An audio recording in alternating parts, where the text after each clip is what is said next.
What is a positive camber, and how does it affect a car?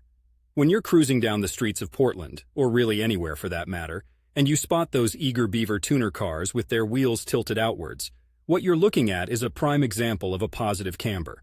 But what exactly is it? Well, let's rip open the hood on this one. A positive camber is when the top of a car's wheel and tire assembly are tilted away from the vehicle.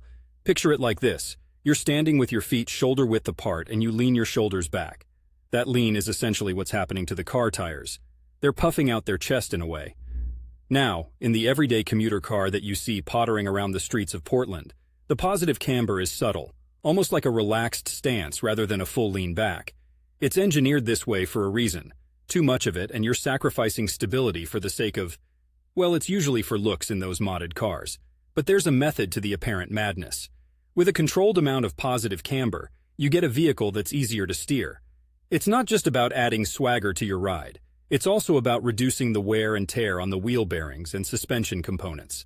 Plus, when you hit a patch of uneven road or take a turn, a little positive camber can contribute to even tire wear, which is always a good thing unless you enjoy frequent stops at the tire shop. Now bear in mind, we're not just talking about a set-it-and-forget-it deal. Too much positive camber and you're in for a bumpy ride, with the insides of your tires taking the brunt of the road's wrath while the outsides just loaf about. On top of that, it's a one-way ticket to understeer city, where the car is less responsive to steering inputs, because the tire's contact patch with the road is reduced. In the racing world, however, they toy with positive camber to a lawyer's delight, because when you're ripping through a banked turn on a track, that tilt helps maintain a consistent contact patch as the car leans in the opposite direction of the turn. It's all about that fine-tuned balance. In short, a smidge of positive camber is like adding just the right amount of salt to your fries.